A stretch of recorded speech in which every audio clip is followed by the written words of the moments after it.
Yang di-Pertuan Agong Al-Sultan Abdullah Riayatuddin Al-Mustafa Billah Shah berkenan berangkat ke Galeri Padi dan Pusat Jualan Beras di Sekincan, Sungai Besar. Dibuka pada 2013, Galeri Padi yang diusahakan PLS Marketing Malaysia Sdn Bhd itu memberi peluang orang ramai menyaksikan sendiri penghasilan beras yang dijual di pasaran.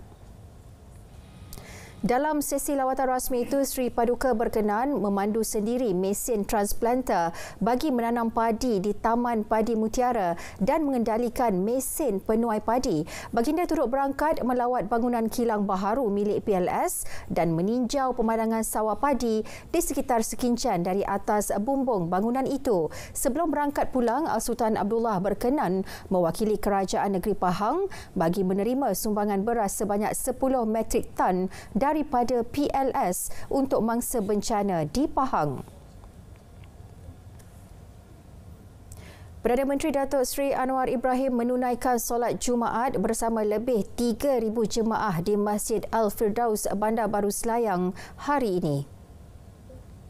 Ketibaan beliau kira-kira pukul 1.10 tengah hari disambut Nazim Masjid Muhammad Rizwan Mat Noor, ahli pengurusan masjid serta jemaah. Sejurus tiba dan selesai menunaikan solat sunat, Datuk Seri Anwar mendengar khutbah bertajuk Kewajipan Memelihara Keluarga disampaikan Ustaz Muhammad Firdaus Ahmad sebelum menunaikan solat Jumaat bersama jemaah. Terdahulu, Perdana Menteri sempat meluangkan masa makan tengah hari bersama warga setempat di sebuah gerai berhampiran. RM30,000 dan 4 buah komputer bernilai RM10,000 disumbangkan bagi menaik taraf jalur lebar dan prasarana di Sekolah Rendah Agama Al-Khawarizmi, Kuala Lumpur. Menteri Komunikasi Fahmi Fadil dan juga Ahli Parlimen Lembah Pantai berkata penambahbaikan perkhidmatan jalur lebar itu diharap dapat membantu meningkatkan kualiti pengajaran dan aspek pentadbiran sekolah berkenaan. Ya, harapan saya kita dapat tambah baik beberapa prasarana untuk membantu para pelajar, guru-guru dan juga ibu bapa yang menghantar anak-anak ke Sekolah Rendah Agama Khawarizmi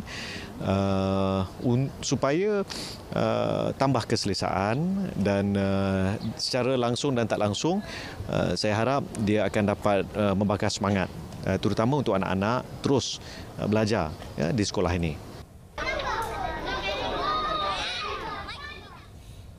Pemerhati bola sepak tempatan Datuk Dr. Pekan Ramli mencabar skuad bimbingan Kim Pan-gun menjadi pasukan terbaik Asia Tenggara pada Piala Asia 2023 di Qatar. Menurutnya, pentas Piala Asia adalah peluang keemasan untuk barisan pemain mengangkat kembali martabat bola sepak Malaysia dalam kalangan negara serantau. Berdasarkan ranking dunia, Malaysia yang berada di posisi ke-130, pasukan Asia Tenggara ketiga terbaik di belakang Vietnam 94 dan Thailand 113. Jelasnya setiap perlawanan penting dalam usaha untuk menjadi kelompok 120 terbaik dunia. Bagaimanapun, beliau turut mengingatkan impak negatif sekiranya Malaysia mengalami kekalahan akan menjejaskan prospek dalam perjalanan fasa kedua ke fasa ketiga Pelan Hala 7 FAM F30. Dalam pada itu, Majlis Sukan Negara MSN optimis kesemua atlet negara mempunyai peluang meraih pingat pada Sukan Olimpik Paris 2024. Jelas Ketua Pengarahnya Abdul Rashid Yaakob, pihaknya juga sentiasa membantu atlet untuk berada dalam keadaan terbaik.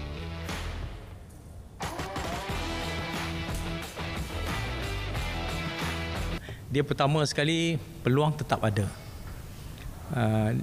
Di setiap kejohanan, bukan Olimpik saja, setiap kejohanan kita sentiasa bagi tahu pada atlet bahawa dia must have belief.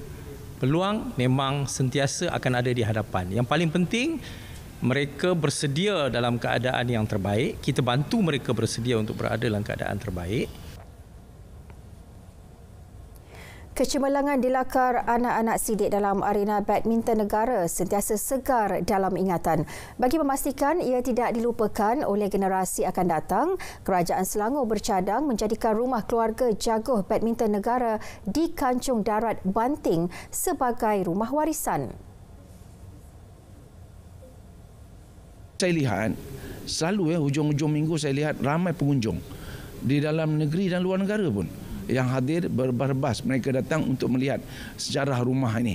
Inilah. Jadi saya bercadang, kita dah cadangkan juga kepada keluarga Datuk Siddiq ini, iaitu dengan Datuk Misbun, supaya kita diberi peluanglah bersama dengan Motek dan juga Muzium Kerajaan Negeri Selangor untuk bercadangkan rumah Datuk Siddiq ini dijadikan sebagai rumah warisan. Pameran selama 6 bulan bermula 1 November lalu itu berlangsung secara percuma kepada umum. Dalam masa sama, ia memberi peluang kepada peminat badminton melihat pelbagai koleksi piala, pingat, gambar dan barangan milik anak-anak Allahyarham Datuk Sidi Abdullah Kamar.